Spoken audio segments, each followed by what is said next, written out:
To capture an image, a basic camera has a lens and a lens opening. The light passes through the lens, and the lens opening controls how much light enters the camera. Whenever light passes through, it strikes the film or the digital sensor at the back of the camera and is recorded as a photograph. But whether or not you're a photographer, every day you're dealing with lenses and keeping objects in focus. Because even if you haven't picked up a camera or a smartphone, you're still using your eyes. The curvature of the lens in your eyes allows you to focus on objects at different distances and control some of the light that enters your eyes.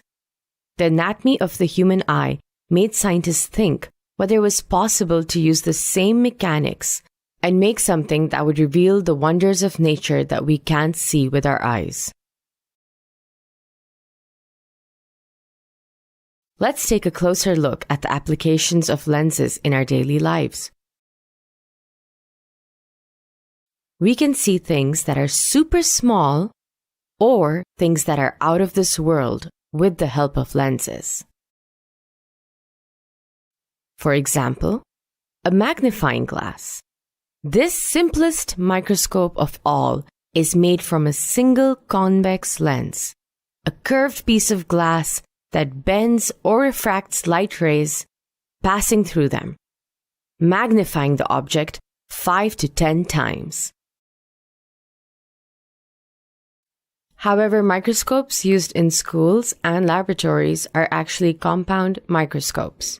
They use at least 2 lenses to produce a magnified image.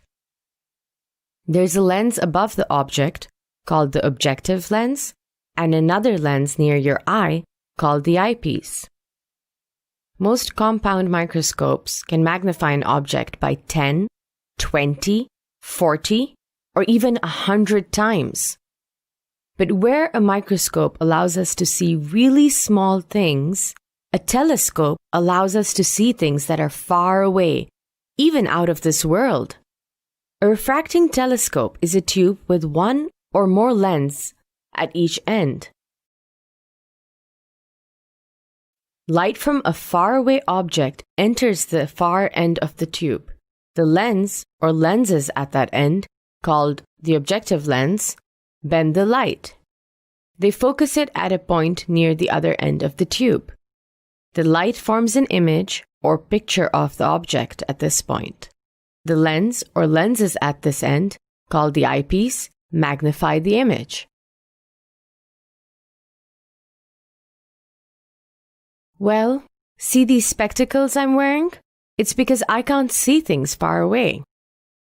This happens because the light rays come into focus in front of my retina.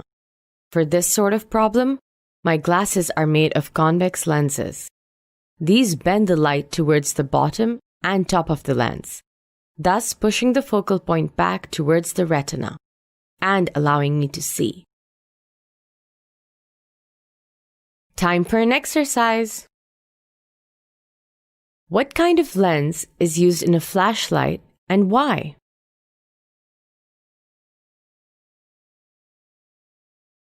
Concave lenses are used in flashlights to magnify the light produced by the bulb. The light falls on the concave side of the lens, and the rays diverge on the other side. This increases the apparent radius of the light source and provides a wider beam.